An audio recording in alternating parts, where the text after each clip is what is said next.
Get away. Go. Go away. You're weak. All right, folks. How are you doing? We're about to go on a walk. We're about to go on a walk.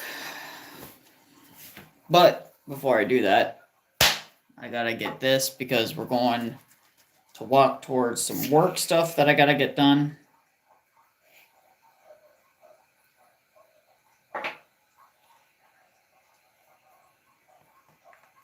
So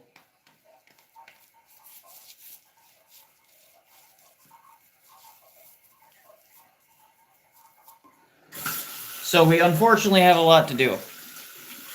And yo, what's up, yo mama? How you doing, brother? I hope you're doing well. It has been a long day. A long day.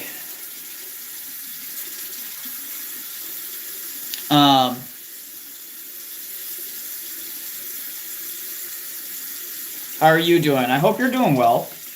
No, it's been interesting the last couple of weeks.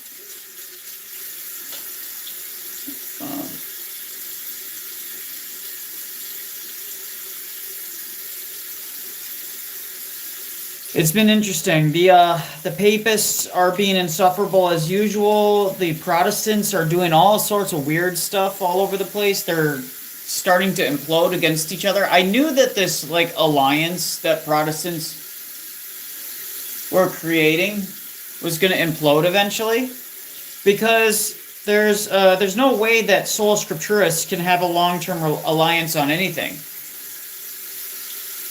When the only thing that connects you is that the idea of is sola scriptura, and the only thing that connects you is ecumenism, eventually a theological issue is going to rise above it all and cause them all to disagree.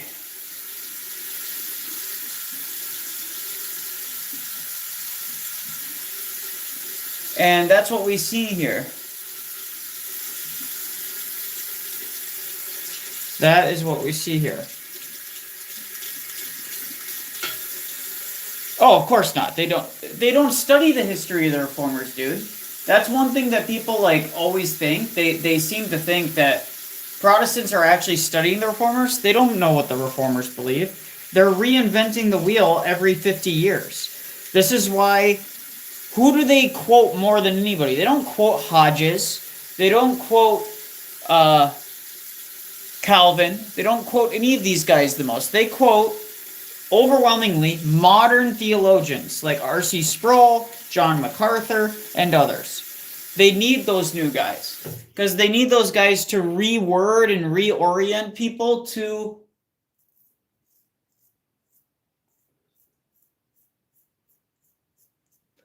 those ideas.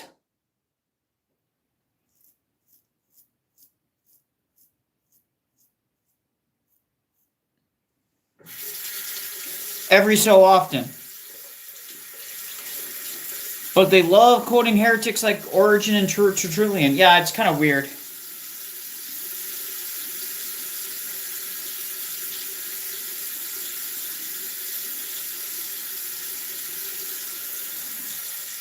Shaving today. Today is a shaving day. I let it get really freaking long. So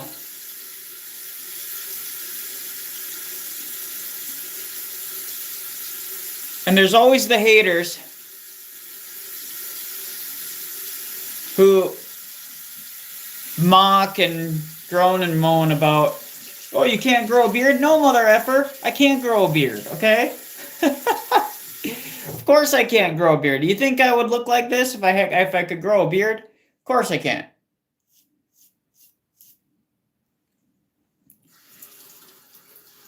I saw that what's his nuts? Samuel Farag is back in the YouTube sphere, claiming to be an expert on Orthodoxy, even though he's a Coptic. Very interesting.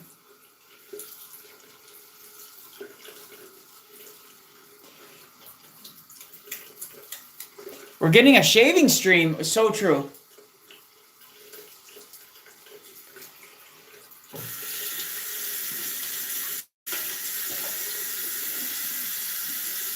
I let it get way too long, way too quickly, and I decided to do it right when I started the stream.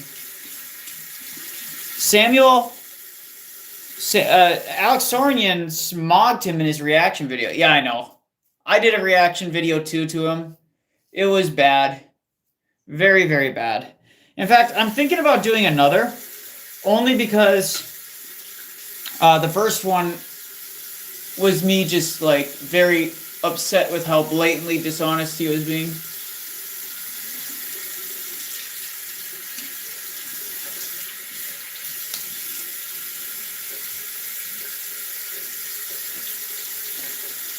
Almost done.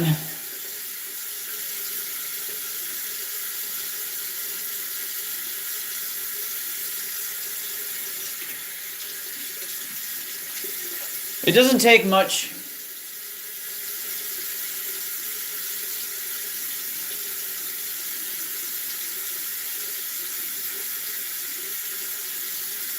For me to shave. Hell yeah, bro. So true.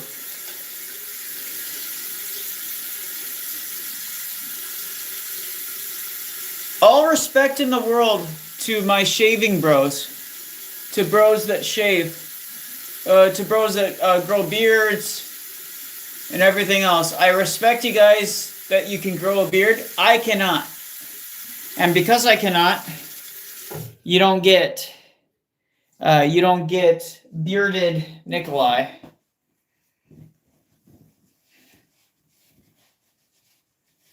You don't get bearded Nicholai. So we're going to be doing that, and then we're going to be going on a walk. We're going to be going on a walk. Just going to check here. I missed. There we go. There we go. All right.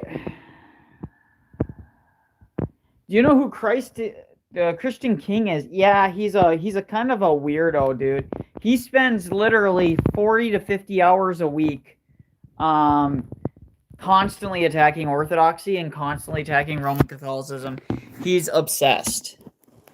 Hold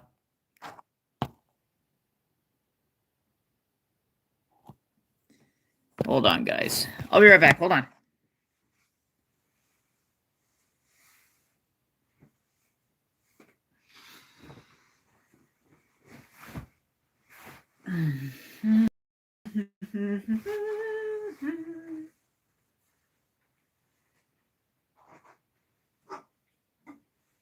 One second.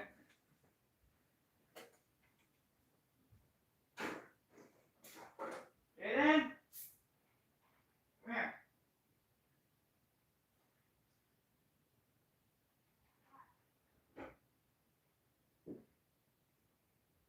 Clean up that table. That table is disgusting. All right.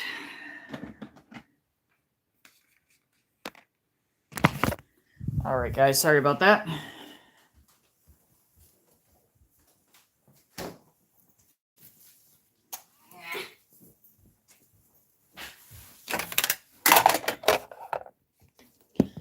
All right, guys.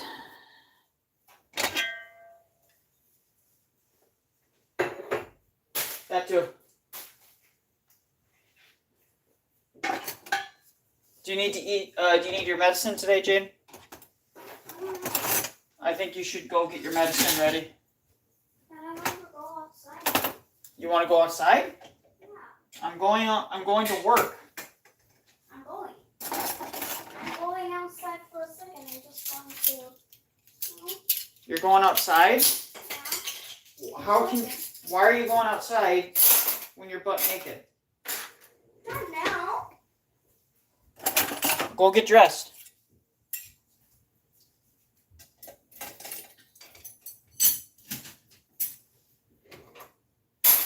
All right. So what do you guys want to chit chat about? I'm kind of open. How do you stream for 11 hours? I don't know. He sits there. He doesn't do half of it. Half the time he just has people in his Discord chiming in. One of the people in his Discord I've seen on a couple times, same with Z on Z, is Pedro. Now, if you guys don't remember who Pedro is, Pedro used to be the co-host of The Crucible. Now, Pedro left that for reasons that will not be discussed because I don't think it's appropriate. But he left being the host of The Crucible. Do I have a Discord? I have a Discord. I don't really use it for a wide variety of reasons. One of the main reasons is Jaden, you do not throw the banana peel in the garbage. You Sorry. go grab it and put it away properly. Okay. The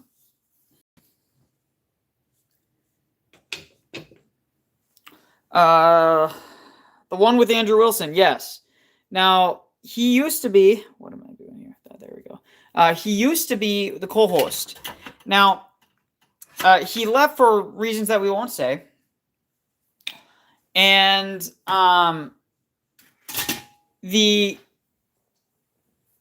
he peruses the Discord still, and he does not like orthodoxy. He does not like orthodoxy. He got BTFO'd by Wilson and myself. I don't think he ever fully recovered from it, frankly. I don't think he ever fully recovered from it.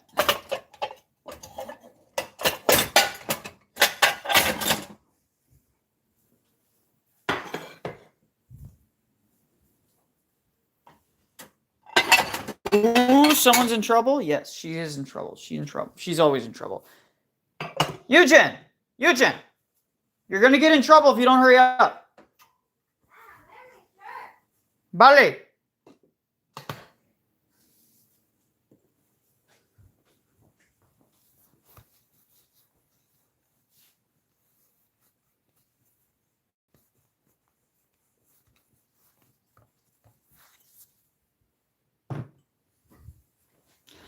So, let's see. I don't know too much about him. Is he Prot or evangelical? I think he's some weird form of Protestant who are hyper, like, I don't know. They're not big fans of orthodoxy. That's what I do know. They basically told him he had to quit being the Crucible because there's too many Orthodox in the Crucible's orbit and it was affecting him. And I think he was having like issues with certain things in his personal life that were affecting it. So at the end of the day, he had to basically step back, which is unfortunate because he kind of missed out because less than 6 to 8 months later, the Crucible was popping off, absolutely popping off. And so,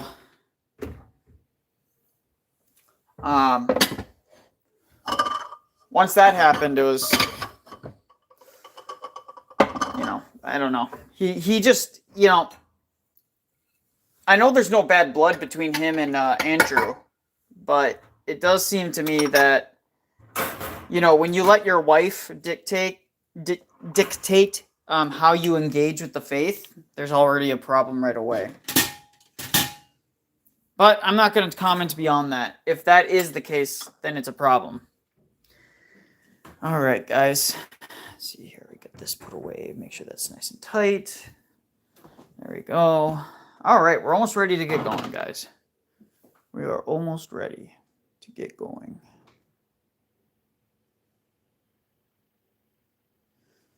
Cover the turtles. Get the banana peel put away.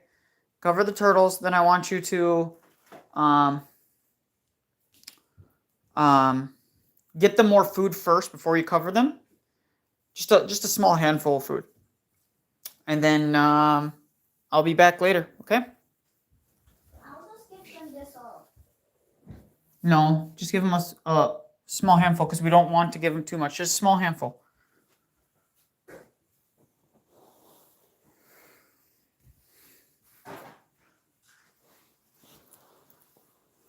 All right. Any advice on how someone should beat lust addiction? Yeah, sure. Why not? I can help you with that. Give me a second.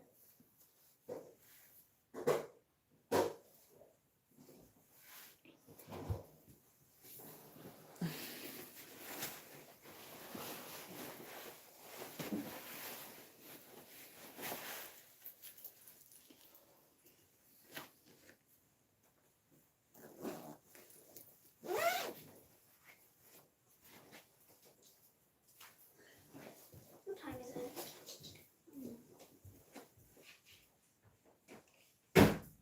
Okay, so I have 8 minutes.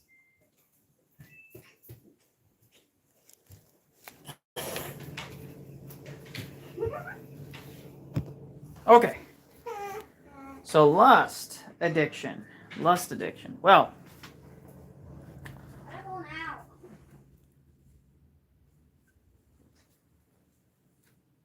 Go now. You're not going to get your backpack? no, I don't need it.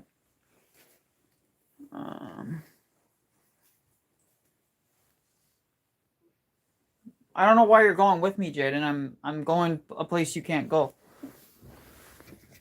Okay.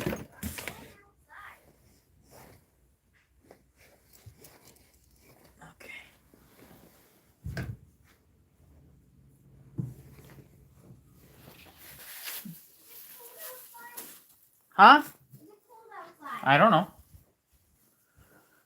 All right, let's go. I don't think it's that cold. I don't mean I might. No.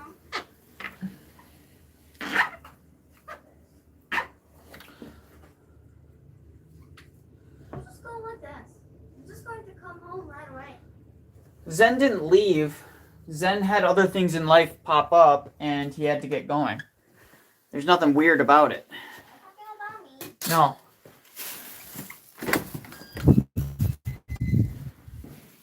So Zen, there was nothing weird about Zen. Zen never had any bad blood. In fact, Andrew has said multiple times that Zen is more than welcome to come back at any point.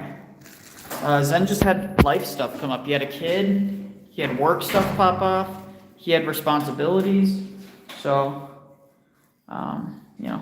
it is what it is. Zen is still great. And as far as I am aware, Zen is still Orthodox.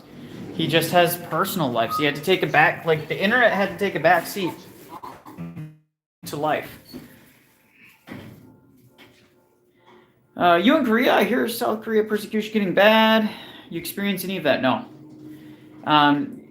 Korean persecution is almost always towards certain elite voices. It's not directed towards just your average Joe Schmo down the street, as long as you're not doing something stupid. And even then, it's not that great. It's not that bad.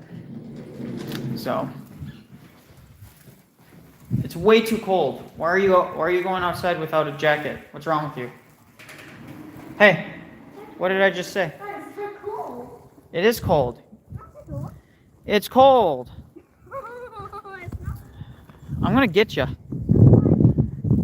Hey, I'm gonna put this down and then I'm gonna come get you. And you're going inside. It's actually not that cold out, but I'm finding a reason to chase her down and get her. So, kids like that kind of stuff.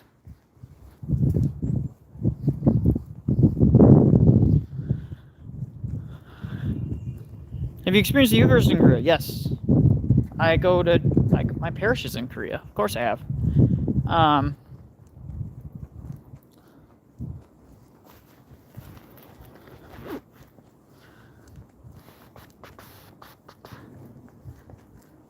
Let's see here. But no, I have not experienced any persecution here in Korea. Korea is a great country to live in. It's safe. And the people here are kind, and the cost of living is pretty reasonable. I mean, realistically, me and my wife could probably live on less than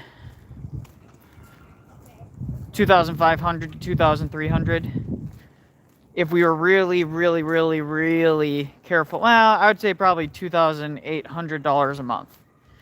We would be pretty comfortable. We could probably go even less, but that's just not how it works. So.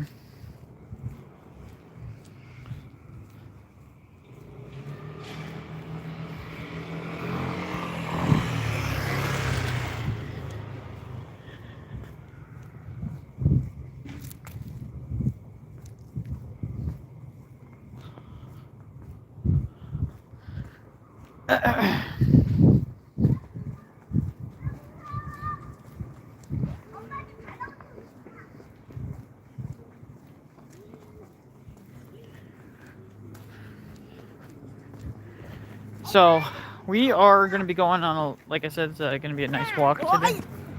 It's going to be a nice walk today. And we're going to be chit-chatting about whatever comes to mind, whatever you guys have questions about. I'm going to show you guys around while I walk there. It won't take me too long to get there.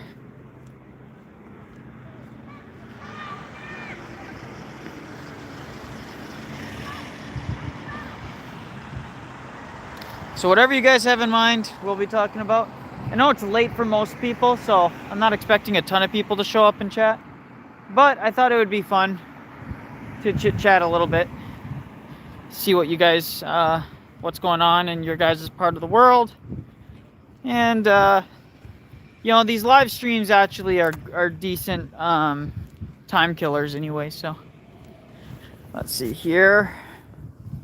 Nicholai, you still gonna give? Oh, yeah. Sorry about that. Yeah, for addictions, but it's really this true for any addiction, but primarily lust. Lust is an addiction of being static, being alone, not having too much time on your hands, and also not noticing the patterns. Demons, when they tempt you, they notice your patterns, and so you have to constantly change up your patterns. So if you notice that it's always in your room alone with your phone and your computer in your room or in your office where it happens, then you need to remove those temptations. What does that mean? It means you don't have your phone with you at night. You have it in the living room. You have your computer as a public space, right? Some place where it's public, where you can't have easy access to it. You give certain codes and things like that to people you know, who you can trust, who won't, so that you can't download VPNs. You need to set up as many layers of issues, as many layers between yourself and the problem as you can manage. Why do you do that? You do that because it gives your conscience a chance to attack back. The biggest problem people have is that it's so easy and quick to get into it.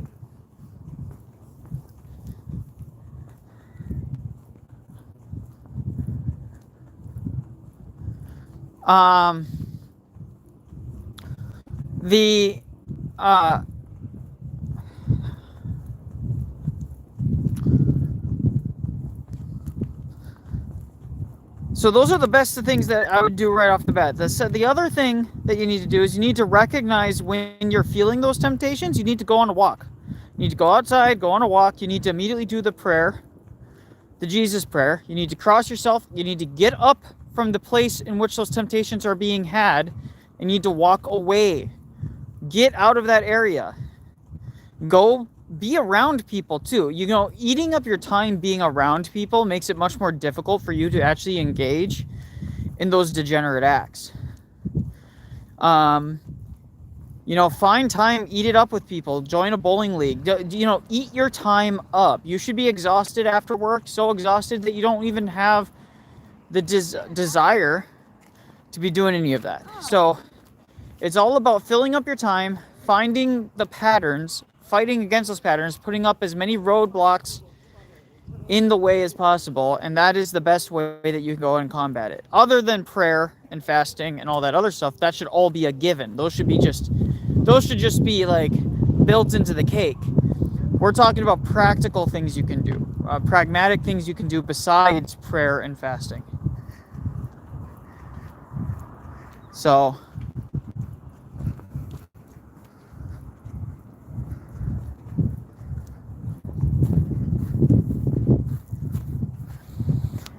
what do you think about its best up-and-coming EO online apologist? I would say probably Alex Soren. I think Alex is probably the best. For many reasons. I think that the way he approaches it is fresh and different, and therefore it's going to be very, very good. I think a lot of people, I think there's a reason why the Roman Catholics are so desperate to like try and discredit him and make him out to be some, like he was a bunch of hot air with Elijah Yassi. I think there's a reason Yassi and them don't like that he was there. So, hey, cool dude, how you doing? There's a reason that like Soren, that Yassi was so just like he wanted to like destroy Soren so badly, and there's a reason they want to like discredit him. There's a reason that Joe Heschmeyer ran for the hills the moment he saw the results of that debate. There is a reason he ran for the hills. It's obvious. You can come up with all the excuses in the world, but the reality is that they're scared of him. They're scared of his content and what he has to offer. Now, I do hope that Alex, because he's clearly, I mean, I've done just a little bit of math in my head. Alex is clearly making enough now, not just from memberships, but from super chats as well. He's clearly making enough to do this close to full time.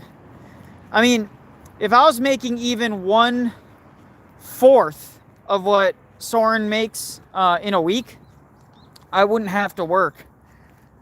I could do that. I could produce content full time. So I am hoping that he is working on some standalone videos and things like that. I need to start walking more, Nicholai style. Doing well. Hopefully the same for you. Yes, I'm doing well. Walking is such a good thing, and it's so healthy. It's actually really good for your brain too, because you really have an opportunity. It really gives you an opportunity to have some time to yourself, because I go on walks even when I don't stream it with you guys,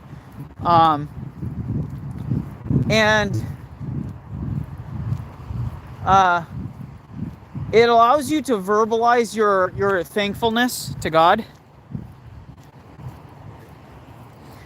But I don't blame Soren. The live streams bring in a lot. They bring in a lot and they make it sustainable. But I do hope that as he is able to do it more and more full time, I hope that he moves his way. I hope he moves his way into doing more standalone content, Gary. But no, walking is great. It helps you like realize some of the things that are important. Look at those.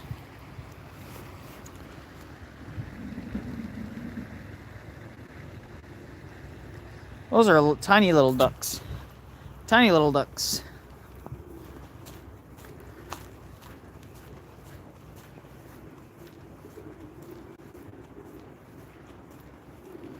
Whenever I was walking 100K steps a day, I definitely noticed a huge difference in my memory and concentration. Yeah. It helps that I'm in a country that's so walkable, and it helps that I'm in a place that is just safe, and beautiful, and clean. You know, that really helps a lot. And I can't wait for this spring and summer where I can do longer walk and talk streams with you guys. Honestly, part of me is leaning towards doing a couple really more robust video argumentation for certain apologetics, but I've just been kind of at the point where I feel like all the major like apologetic topics have been addressed so thoroughly that I don't see a need for myself to really get into deeply in that. I definitely see that the niche that I'm filling is definitely in feedback, reaction, and current events and news, and not limited to theology. I do like covering cultural content, including games and things like that. So, can I read and walk at the same time? You definitely can, actually. Getting some audiobooks. So there's certain books that you definitely want to read, but there are audiobooks that you can get that are really, really helpful to just listen to while you're on your walks. One of the things that I always recommend to people is Pimsleur. When you're on your walks, do some Pimsleur. It's about 30 minutes. Just got done on Jay's stream. What's up, guys? How are you doing? I'm glad. Oh, I didn't even know that Jay was streaming. It's not shocking to me. So the Epstein stuff, oh man. I just want to say, guys, I feel very, very vindicated. Just like Jay feels very vindicated in that he was one of those people, kind of like Alex Jones, that was saying, you know, all of these like elite pedophile rings are true and real. He feels vindicated by it. Rightfully so. Rightfully so. But I also kind of feel vindicated in the fact that I knew that there wasn't going to be anything like mind-blowing. Nothing that we didn't know before. Like, we all kind of knew all these things, but that, like, all the Epstein stuff did was just vindicate that the elite are just disgusting, like, you know, degenerates. And really nothing new came out of the Epstein files, right? I think that is one of the biggest things that we can take away from it all. Epstein ruled the Amish cartel. He was definitely part of this like syndicate of evil Amish people, for sure. But I definitely feel vindicated in that it ended up being mostly a nothing burger, which is why I suspected all these people are like freaking out about it. And I'm just going, they're like, oh, when are people going to be arrested? No one's getting arrested, guys. And I predicted this. No one's getting arrested. There's not enough evidence. And I think this is part of the reason why Dan Bongino and what's his nuts? I don't even remember the other guy's name now. Patel. I think Bongino and Patel went in there thinking they were going to have like all these like amazing like things that they're going to be able to release that can actually like prosecute on, and then there just ended up being it's just like a giant nothing burger. And I think they were embarrassed because they hyped it up for so many years. They're like, oh man, this is like, there's nothing we can do. Like, even though this information embarrasses certain people, do you think Bill Gates is losing a single ounce of sleep over this? Do you think Bill Gates is going to lose a single ounce of sleep over the fact that people think he's a creep degenerate? Everyone already thinks he's a creepy degenerate. Everybody already knew that. We already knew half of these people were creepy degenerates. And so there's nothing new that we discovered that's going to put Bill Gates away. He's not losing an ounce of sleep over this. That's the thing that people need to realize. These people do not care. They don't care if people know they're degenerates. They're going to continue on. I mean, look at Hollywood. There was not a single joke made about the Epstein list in the Grammys. Even though there's a ton of people that were shown to be related to Epstein present. And the comedian Trevor Noah didn't make a single joke. Why? Because they don't care at the end of the day. People, like, there'll be certain awkward conversations and maybe people will be a little bit awkward around them. But at the end of the day, they do not care. Those Bannon messages didn't look good. Yeah, but Bannon's always been a little bit of a insider who got burned. And then he wanted to burn the whole thing to the ground, so... but there's a reason that Trump and Bannon had a mild falling out, because Bannon always viewed himself as the insider who was going to destroy the whole thing, and it ended up being Trump. So Bannon could never quite get over the fact. That's why Bannon doesn't like Vance, you know, they're both compromised, and we all know it. I mean, compromise. Was there anything in the Epstein list that was released that actually showed them to be compromised? And actually, the amount of evidence for Mossad and Israeli influence in it was pretty low. I mean, I'm being like straight up, guys. Like everyone was like, "Oh, it's going to reveal the fact that the Jews control the world," and there really was just kind of eh. I mean, that's what it comes down to, is that there's just not enough there. There's enough to make some implications and maybe subtly imply certain things, but there's just not enough there to like overwhelmingly make certain claims. It's just not. That stuff won't change while those who proclaim loyalty to Yahweh keep uttering stuff to their content and data on these platforms. Polk Technology Solutions. Listen, I totally get what you're trying to say here, but the fact of the matter is that until people start moving to other platforms like Rumble and things like that, this is where the content is created. This is where you can generate an income. You can't generate income, you can't generate content on these other platforms because they don't go anywhere unless you already have an established loyal base of followers, like the quartering, for example, or side scrollers.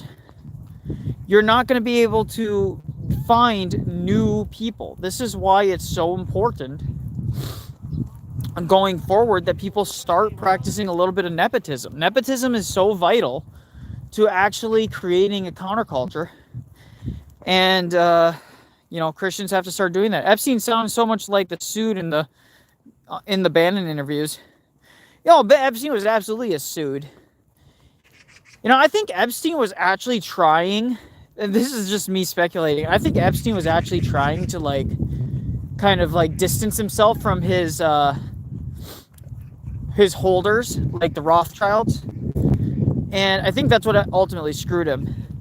I think he was trying to distance himself, and he was going to come out as guys, I used to be involved in all this, and now I'm blowing the whistle on it all. I think Epstein was kind of trying to set himself up to do that. He's a creep. He's a creep. And all that stuff. But they don't care at the end of the day. It's all smoke and mirrors with the Grammys. Of course it is. I feel like no one cares about the Grammys anymore. I don't even know they happened. Yeah, I know. It's just virtue signaling for a bunch of rich people. That's all it is. They don't really care. He sure loved the word goyim. Yeah, I think some of those words people are reading too much into it. It is true to say, and this isn't to defend it, I think that he was using it maliciously a lot, but it is true to say that sometimes when they're calling people goyim, they just literally mean non-Jews. Which, again, I just don't understand. Jewish people have the worst optics in the world. They just have horrible optics. Even when they're correct about something, like the nature of Islam, Jewish people are absolutely correct about Islam. We shouldn't be allying with Islam to beat the Jews or whatever. That's just stupid. That's like cutting off your pinky toe so that you can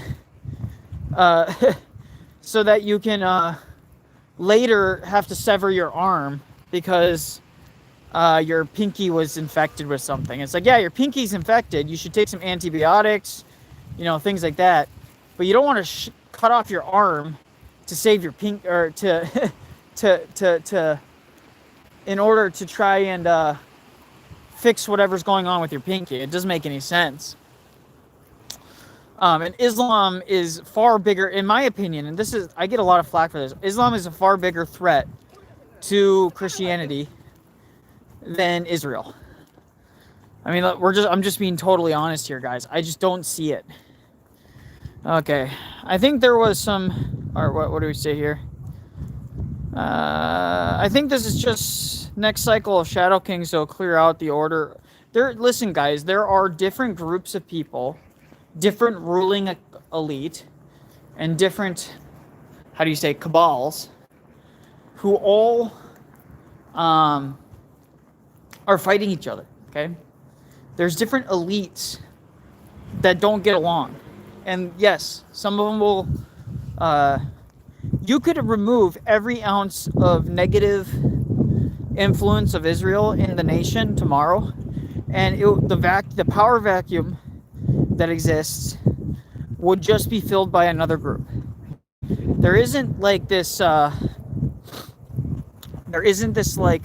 overwhelming narrative like they're always trying to paint it out. So I think there's some pretty unique stuff that came out in the new documents, but ultimately it doesn't matter. Well, my point is that even if some new stuff came out in the documents, none of it is enough for anyone to prosecute. And furthermore, again, you have all these supposed Epstein victims who keep on coming out and saying they were abused and all this stuff. And I know the name of I know the name of the people that abused me. It's like, okay, then why haven't you released it? Like, you don't need the release of the Epstein files in order to name names. I don't understand it. It's ridiculous. So true on their optics. Yeah, the Islam Alliance is restarted. Yeah, so true. It is. They don't worry about optics because they can just call you antiseptic if you call them out. So true. But it makes sense from the papist worldview. They both worship the same God. So, yep, from the papist worldview, it makes sense. This is why the Groypers are filled to the brim with a bunch of people that are like arguing all the time about, we need to make an alliance with Islam. What are you talking about? It's just utterly incoherent. I think part of the Nebuchadnezzar's dream were that they are closing and clay mixed with the rocks. I don't know what that means. I'm sorry. Cool dude, Islam is certainly a much larger threat in terms of raw numbers, at least. Well, I mean, it's just a larger threat in terms of our cultural hegemony and our nation's survival. You import a bunch of Muslims, what do you think they're going to do to your country? It's far more caustic than anything else. It really is. Again, any group of people that are as nepotistic as Jews are going to be a problem if they centralize power and wealth in their communities. They're going to prioritize that. Like the Italian mob and mafia were a problem precisely because they practiced hyper nepotism and they all got involved in the same criminal activities and enterprises. Every group of people is going to struggle with that on some level, and there is some truth to that.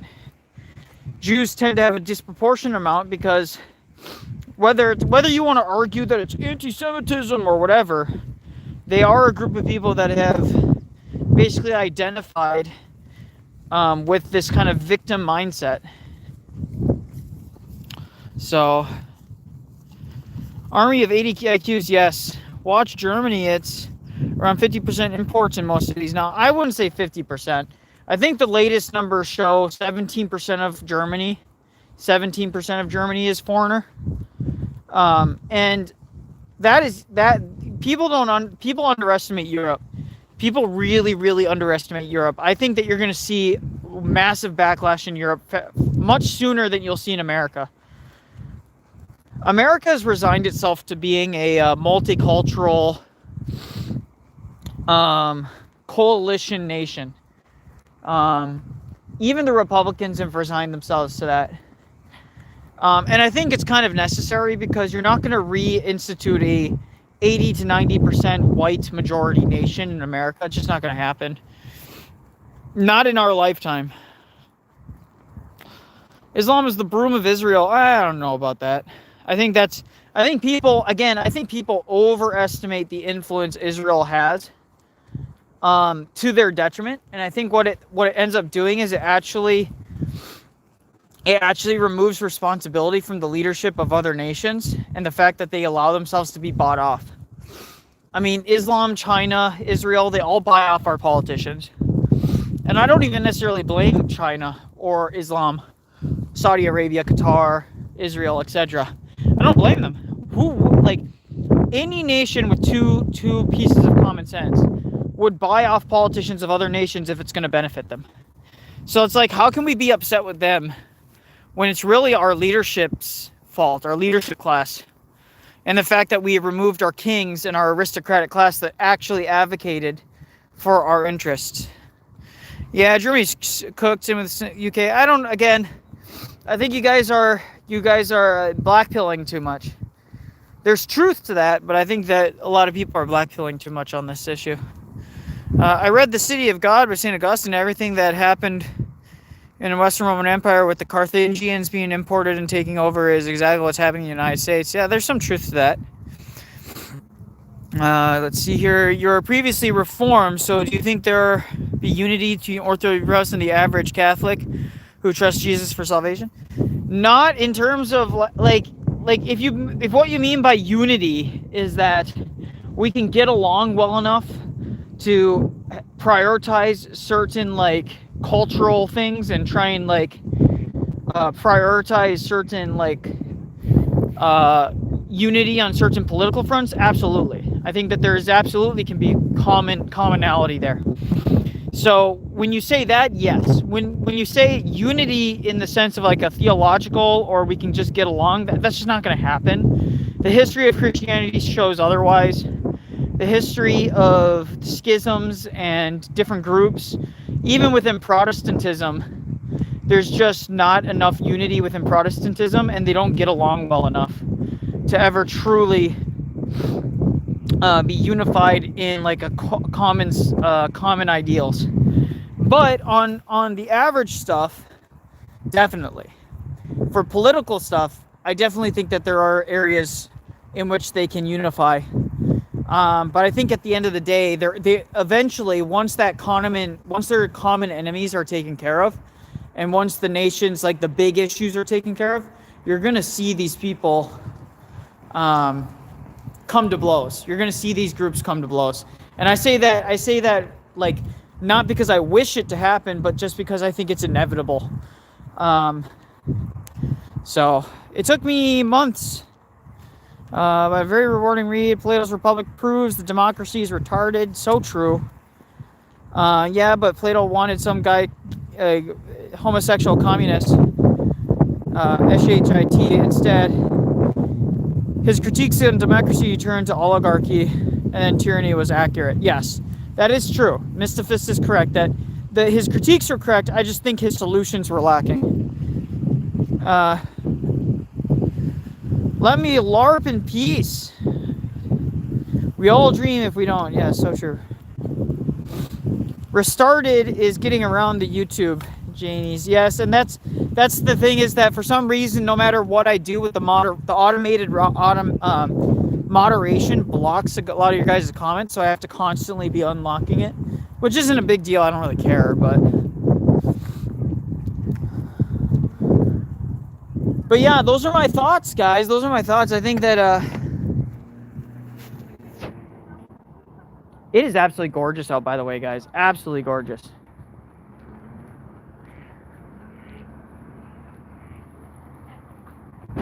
That person has those dogs in a jumpsuit. Those dogs are in jumpsuits. So, today was an interesting day, though, overall. Holy crap, by the way. I thought, Mr. Fist, Octavian, those guys are great. They're very generous. They do a lot. They sponsor a lot of great content and all that stuff. But holy crap. Who the heck is Phoenix here? That guy, man, he just threw money at Alex Soren today. Wow. That was crazy. Thoughts on the N-word?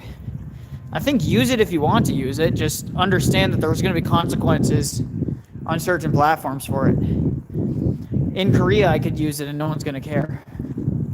Literally, no one will care.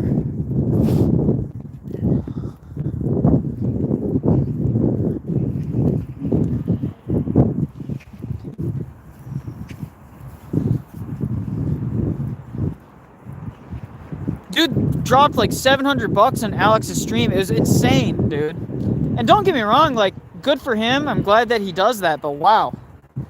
That guy must come from some money, because I could not even dream, even in my even under like the best of circumstances, when I was making the most money that I was making as a DoD contractor, there's no freaking way that I would have been able to make that much, or spend that much. Phoenix today was on fire. 60 gifted mems. It was crazy. Yeah.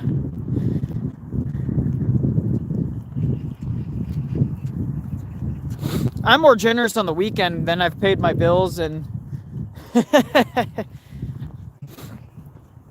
he dropped another 20 and then just left the stream. That's good. Good for him. Good for him. You know, there's some people that's their, I mean, I don't want to say they're calling, but some people understand that they're not really going to be apologists. They're not really going to be, they're not going to be the kind of person that is converting the masses. But what they can do is become successful and support monetarily not just their local parish, but the people that are doing that hard work. And I think I think people underestimate that there are certain people that's your calling. Your calling is not to be an online voice, but your calling is to be a supporter, a patron, a backer of sorts. And there were plenty of those in church history. So people need to realize that being like these people that are very generous, and I include Mr. Fist in this as well.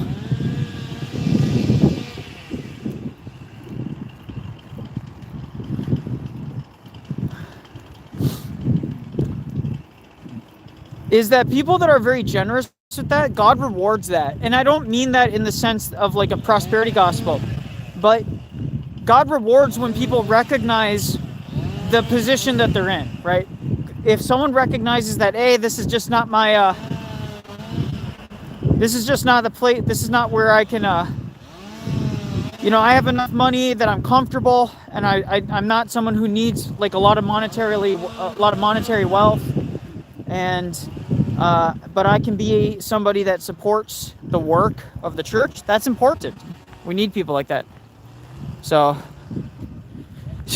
buying one grace, one super chat at a time, for real. Looking for a group, so true. God bless you, Mr. Fist, by the way. Nicholai, any thoughts on someone thinking of going to seminary while feeling the calling? I say go. If you feel that way, you talk to your spiritual father. You say, I do kind of feel like this might be a calling for me. And if your spiritual father thinks that is wise as well, normally they will begin the process by, hey, let's first start and see if you can do some altar. You can be consistent with the altar call. And let's see if you can be consistent as a reader. Let's see if we can get you as a subdeacon, right? Let's start you off somewhere to start for a couple of years. Also, sometimes some people that want to go to seminary, reach out to a bishop, reach out to clergy. It's like that's half the battle.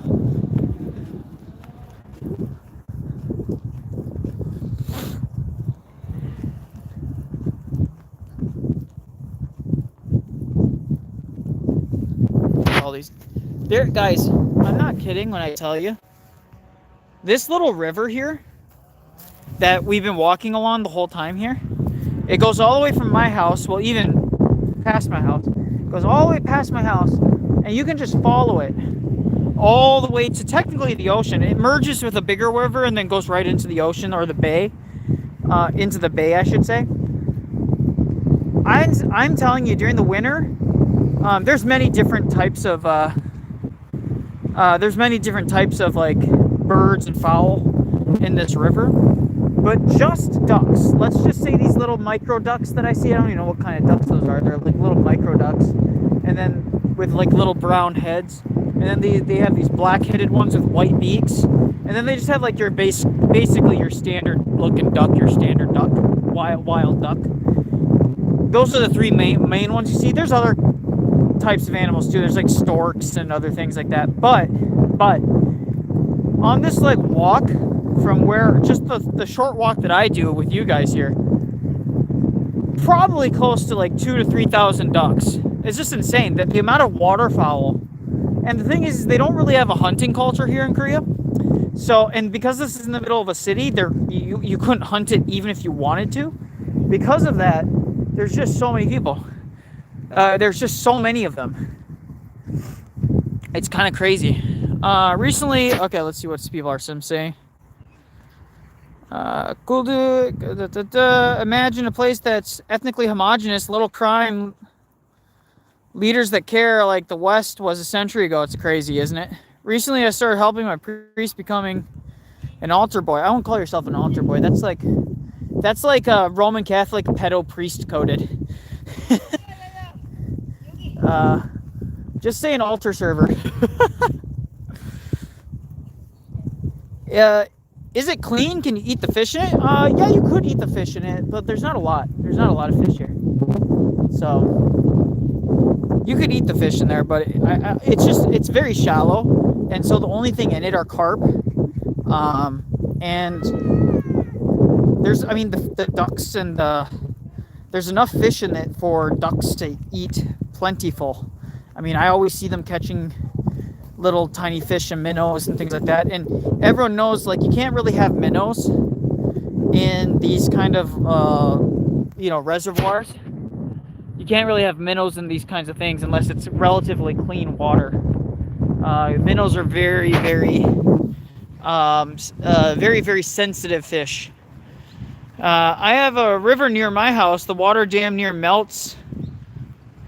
The line that 1%. Oh, Lord have mercy. That's horrible. Big fan of quackers. I am a big fan of birds in general. I actually like birds a lot. I used to bird watch with my grandfather all the time, and I do like to bird watch here in Korea when I go hiking. So, standard duck. Mista, I wouldn't imagine not loving ducks. So you eat the ducks. Duck is a huge cuisine here in Korea, actually. So they must have duck farms of some sort. They're great. They're great eating. Great eating. I mean, I never, like, it always seems relatively clean here, and the water always seems pretty clean here, guys. So this is in the center of the city too, guys. This is like we're getting close to the very center of this of the city that we're in, and they always have a lot of animals here. The storks always eat a lot too. So again, you're not really gonna see this many animals in a body of water if it's super, super dirty. Father Stephen DeYoung is certified ortho-unk. So true. And the thing is that Father Stephen DeYoung is man, like, I just think about it, like, I think about it this way, like, we should really appreciate that we have clergy as robust as Father Stephen.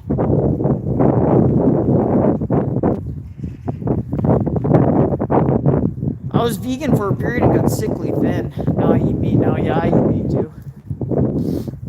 I started doing my I can never bulk up too much because I go on too many walks, so I'm burning way too many calories to ever keep my muscle on. It was the same thing as when I was a runner in high school. I could never put on too much muscle mass. I was strong, but I was lanky because I was a cross-country runner. We were going on like 8-mile runs a day, you know, like. So it was always difficult for me to put on any mass. I did get a little bit bigger when I joined the military because in the military you're doing a lot less running and you're eating a ton more calories. And you're doing a lot of like heavy lifting, rucking, and push-ups, sit-ups constantly. A lot of strength, body weight exercises.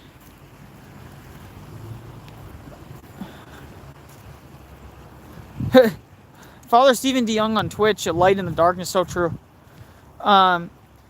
He's definitely gonna rile up the Latinizers when that book gets released. Oh gosh, yeah, they're gonna be insufferable, and they're gonna find like one passage.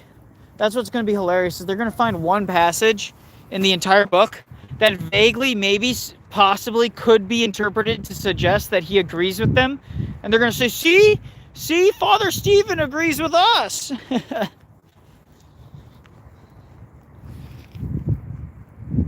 Is guacamole on toast actually good? No, it's a cope and seething from vegans and vegetarians. It's coping and seething. See, the reality is that there's only toasted bread with a fried egg, a little bit of cheese, and some bacon. That is a man's breakfast right there. That is the best breakfast you can ask for. It has everything you could possibly need. It has a delicious egg, and you want the inside, like the yolk, to be not runny, but you want it to still have like a little bit of a gelatin to it. Like it's got to be gelled a little bit so that it doesn't run everywhere, but it can be spread a little bit. So you want that. You put that on the toast. That's the outer layer, and then you put cheese between two of the eggs so it melts nice and good, and then you put bacon right in the middle between that, and then you make a nice sandwich. You cut it in half, a little bit of butter, make sure that the sides are toasted well. That is a proper breakfast sandwich. And the thing is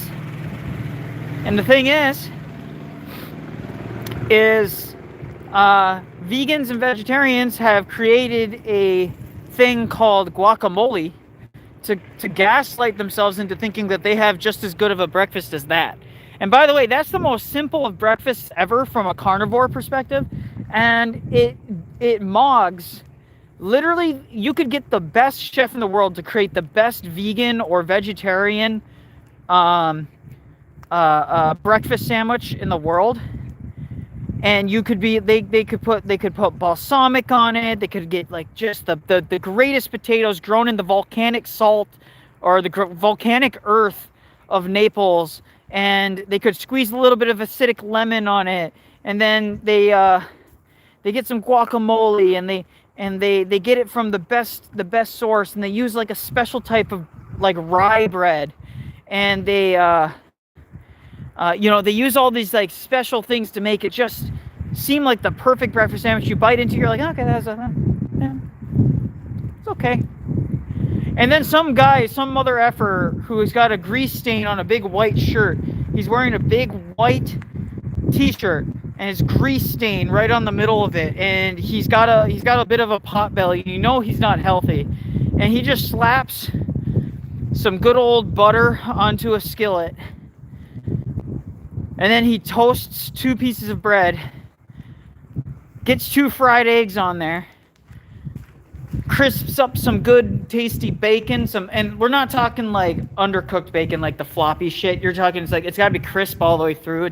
It can't be too crispy to where it breaks apart easily, but it's like the edges are crisped enough. The edges are crisp enough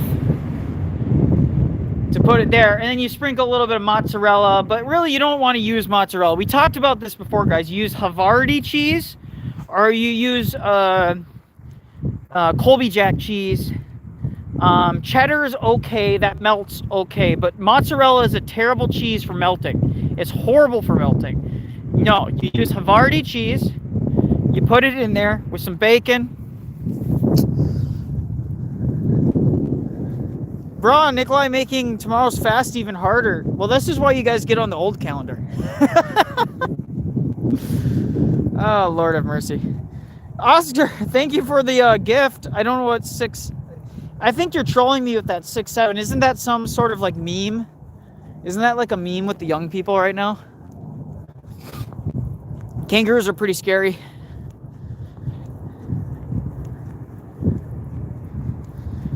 Guys, I went to Australia and they gave me Vegemite. I still haven't tried it. I don't know what that is. Have it on toast with melted butter, 1 part Vegemite to 10 parts butter, laugh aloud. Got it, thanks. Isn't that what Australians do? Eat is Vegemite, box kangaroos, and play with Diggerdos. You know what? You guys are just all jealous. Thank you for the other gifted. Thanks for the gifted. Appreciate it very much. Guys, I'm still not 100% sure what the gifts do. Like, are they like, what am I supposed to do with those gifts? Like, are they like bits with Twitch? They convert to like currency? I'm not 100% sure.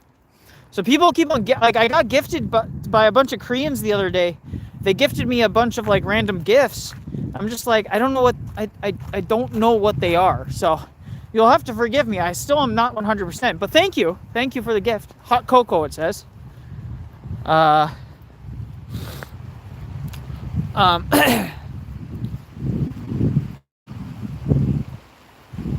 You didn't know those weird Aussie instrument? Is it like an actual Australian instrument, or is it like a stick and they bang them together?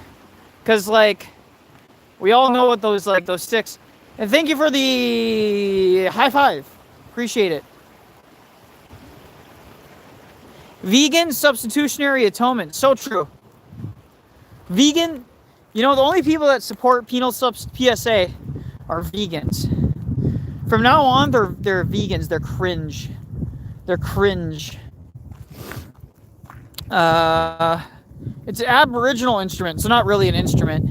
It's basically a hollowed out stick as opposed to their highest tier technology, a sharpened stick.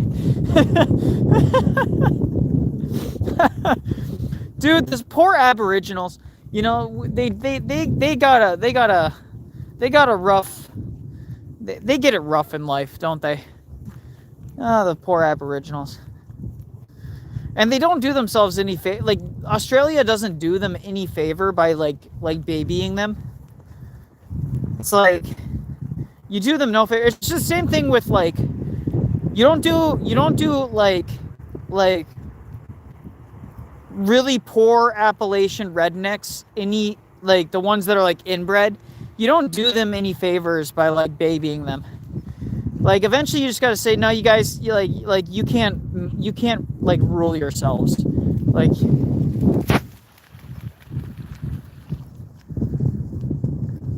those birds are spazzes. They're freaking spazzes. Whenever they fly, they're like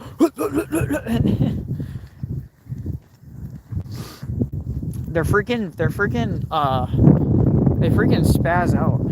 It's crazy.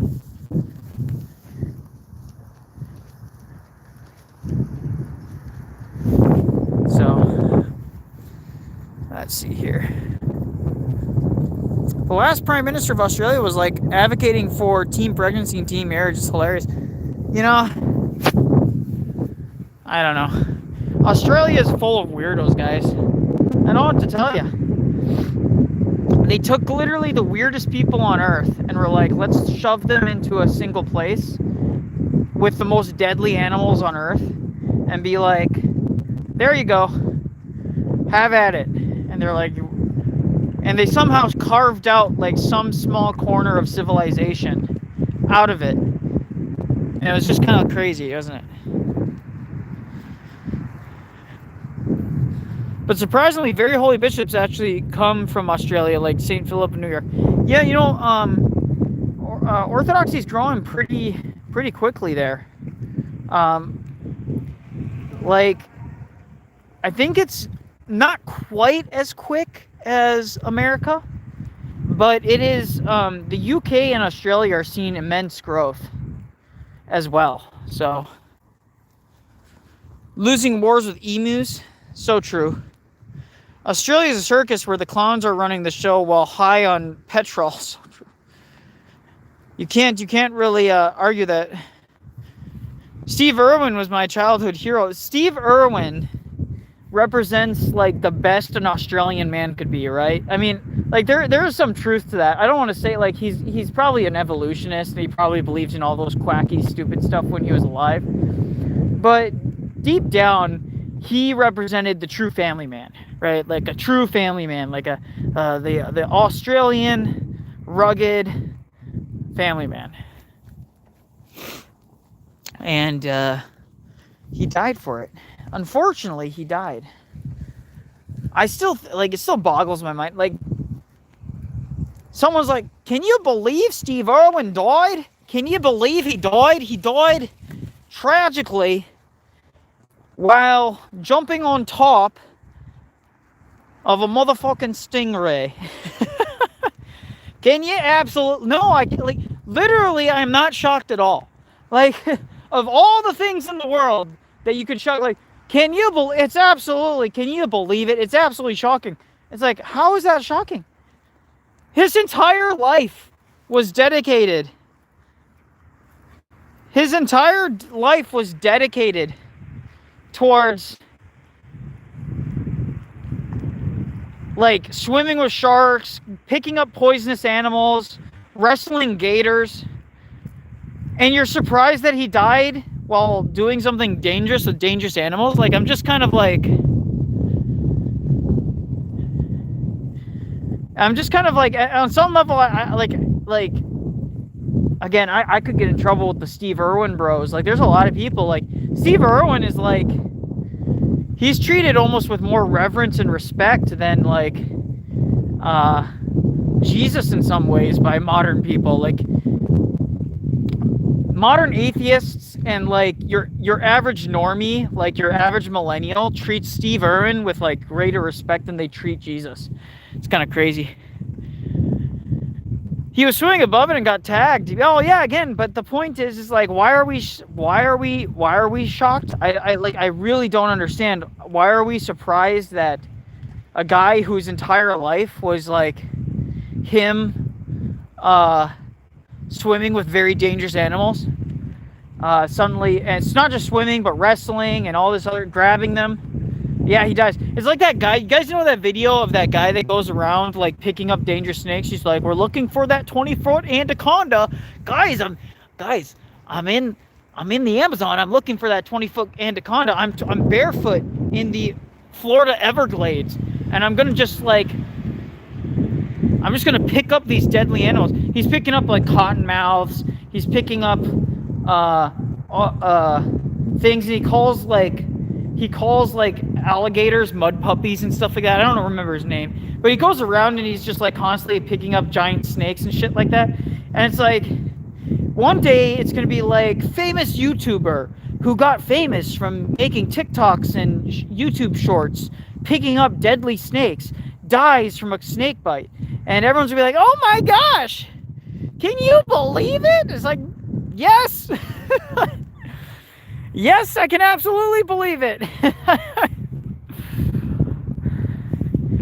Oh, it's such a tragedy. I mean, yeah, but like, yeah, I feel bad, but like, am I really surprised? It's kind of like those people that are like, oh, can you believe that guy died while falling? Like, he was freestyle climbing, no straps, no hooks, no like ropes.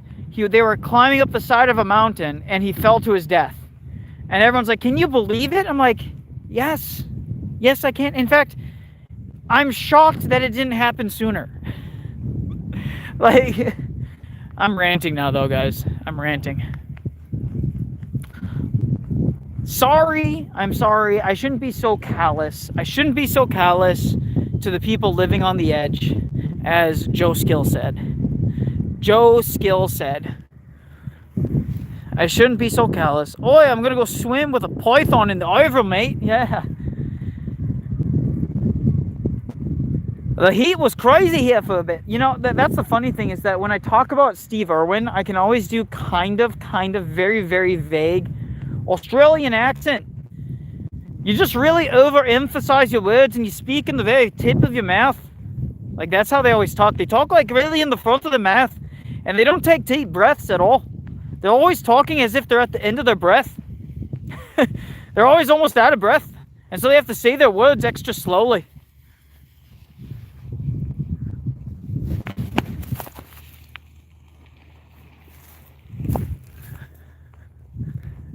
Watch this, guys.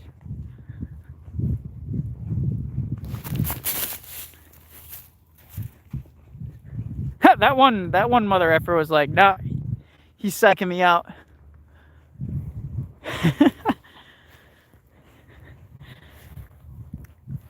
Mr. Fisk, come on, I'm not wrong about it. I'm not wrong about it at all. That's exactly how Australians speak. They always like, oh, we're almost at the end of our breath. At any one given moment, I might like run out of breath to say this word, so I gotta say it as fast as possible. Oh, I gotta keep it at the edge of my mouth because if I take a deep breath and I talk towards the back of my mouth, it'll be too slow. Oh, anyways. Speak through the nose, that's the trick.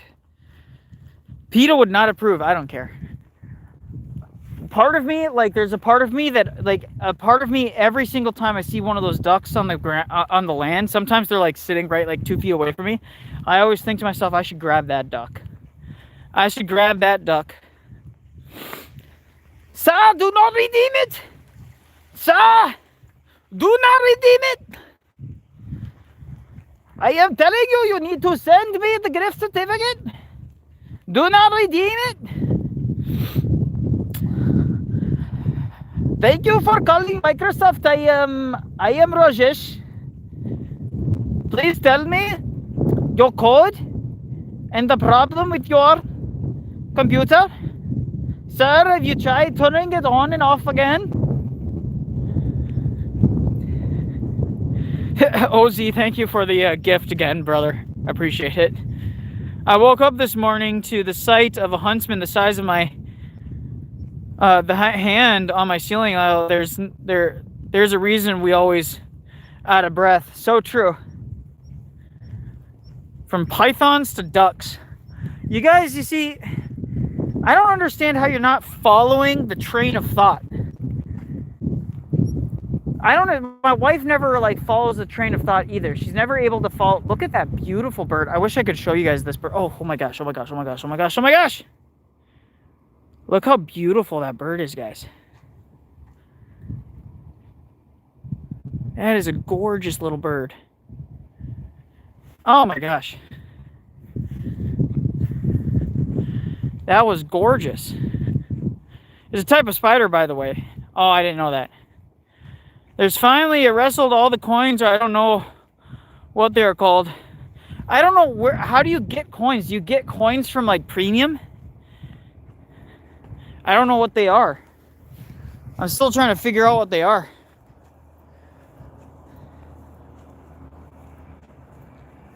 The thing is, I wouldn't have a problem with Indians if they didn't have stupid accent. If they sounded like Russians, I might actually enjoy it. Well, the thing is that not only do they like not speak good English, they're super rude about it too. And they also, like, they have this arrogance that they don't deserve. They all have an arrogance that they don't deserve. Kookaburros. Our beautiful birds, kookaburros, then scream 4 times louder than roosters at 4 a.m. Yeah, I know, you guys have absolutely gorgeous birds in Australia, but some of them are like hyper obnoxious. Yeah, I heard they can make good pets, but apparently you're not supposed to have them as pets, so I'm sure a lot of Australians kind of ignore that, though. I'm sure the regulations on that are pretty slim. It's kind of like those people that get like wallabies. They're like little mini, like, if you don't know what a wallaby is, it's like it's a little tiny kangaroo, like mini kangaroo. And it's like, so I'm sure there's some people that just like, they take a wallaby in and they're just like, yep, it's mine now. It's mine. There's nothing you get to do about it. It's mine. How common do you see a platypus? I thought weren't platypus, I thought those were American animals. I could be totally wrong. Are they Australian? They could be Australian, I guess. I never even really thought about it. I thought that for some reason I thought the platypus was like a North American animal for some reason. Wedge-tail eagles are a sight to see when they're all grown. Look at this little farm here, guys. It's a beautiful little home.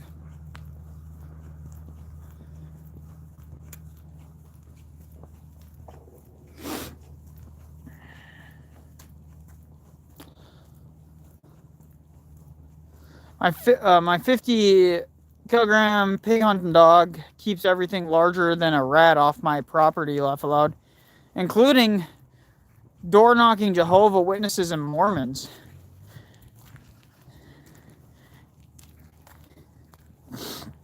See, that's where you put a sign out there. And you put a sign out there and you say, if you are Mormon or Jehovah's Witness, repent and go to divine liturgy. That's what you need to do. You need to put a sign out there. You know, the Mormons and the Jehovah's Witnesses, I gotta say, they represent at least one very, very minor truth. That somehow people reward persistence. Like, they're just persistent little bastards, aren't they? The absolutely worst. They're the worst. They're just persistent as all hell, though, aren't they?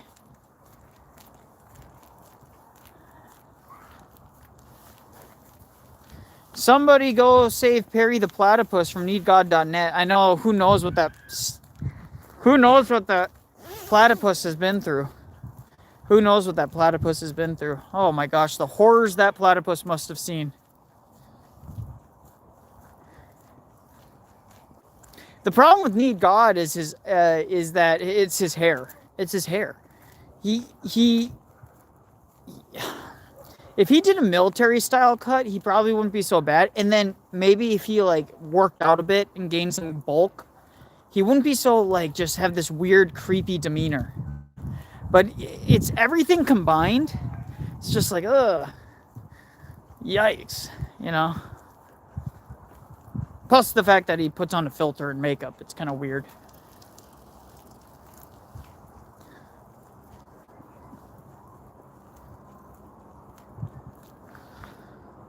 Needprotein.net, so true. All right, guys, I'm going to do another stream here probably in about an hour. We'll see. It just depends how long it takes me to get this done. So, God bless. Have a wonderful day.